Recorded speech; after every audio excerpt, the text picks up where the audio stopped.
Hello children's, आज मैं आपको ऐसी कहानी सुनाने जा रही हूँ जो आपने ऐसे भी सुनी होगी। इसमें मतलब एक राज दरबार है जिसमें कि राजा बैठे हैं और उनके सिपाही वहाँ पर हैं और अचानक वहाँ पर दो औरतें आती हैं और एक के हाथ में एक बच्चा होता है जिसको लेकर वो दोनों आपस में लड़ रही होती हैं। उनके बारे में राजा कैसे निर्णय लेते हैं ये बताते हैं आपको। सबसे पहले दरबार देखिए। इस पिक्चर में दरबार लगा हुआ है, राजा बैठे हैं और एक आदमी आता है, वो कहता है महाराज की जय हो। न्याय सोलोमन राजा के बारे में ये स्टोरी है। सोलोमन राजा जो है वो अपनी बुद्धिमानी के लिए और न्याय के लिए बहुत प्रसिद्ध थे।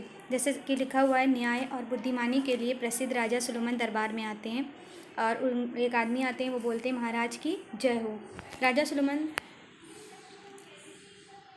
दोनों महिलाओं के बारे में पूछते हैं, ये दोनों महिलाएं कौन हैं। दो महिलाएं अंदर आती हैं, वो उनके बारे में राजा पूछते हैं कि ये दोनों महिलाएं कौन हैं और ये बच्चा किसका है। दोनों महिलाएं एक के बाद एक बोलती हैं। पहले बोलती है महाराज मैं वाजिदा हूँ, अपना नाम बताते हुए कहती है मैं वाजिदा हूँ, ये मेरा बच्चा है। दूसरी बताती है महाराज मेरा नाम मीना है, ये मेरा बच्चा है, इसका जन्म 1 सप्ताह पहले ही हुआ था। फिर दोनों महिलाओं ने एक के बाद एक विवाद का कारण बताया।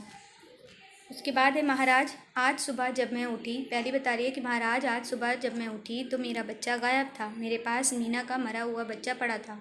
दूसरी बोल रही है हे महान राजा, ये औरत झूठ बोल रही है, ये बच्चा मेरा ही है।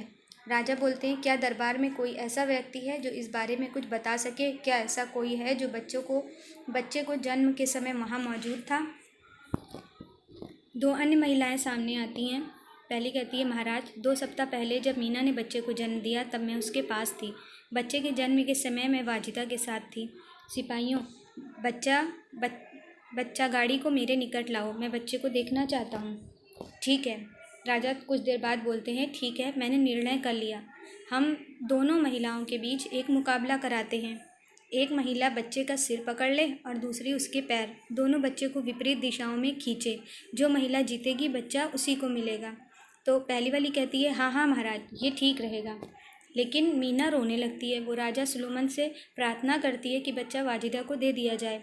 मीना के इतना कहते ही राजा सुलेमान समझ गए। वे बोले तो इस पर मीना क्या कहती है कि नहीं नहीं महाराज, ऐसा करने से बच्चे को चोट पहुँचेगी, मैं अपने बच्चे को दर्द में नहीं देख सकती। आप बच्चा वाजिदा को दे दीजिए, कम से कम वो जीवित तो रहेगा। मीना ही बच्चे की। तो राजा जब ये बात सुनते हैं कि मीना ऐसा कह रही है तो कोई भी माँ, राजा ये समझ जाते हैं कि कोई भी माँ अपने बच्चे को तकलीफ़ में नहीं देख सकती। तो मीना का बच्चा था वो, इसलिए मीना को ये दुख हुआ कि अगर उसका सर और पैर पकड़ खींचा जाएगा तो उसको कितनी तकलीफ़ होगी। तो उसने कहा कि मेरे पास ऐसे करने से अगर बच्चा आता है तो इससे अच्छा वाजिदा के पास चला जाए, कम से कम उसको कोई तकलीफ़ तो नहीं होगी, वो ठीक तो रहेगा।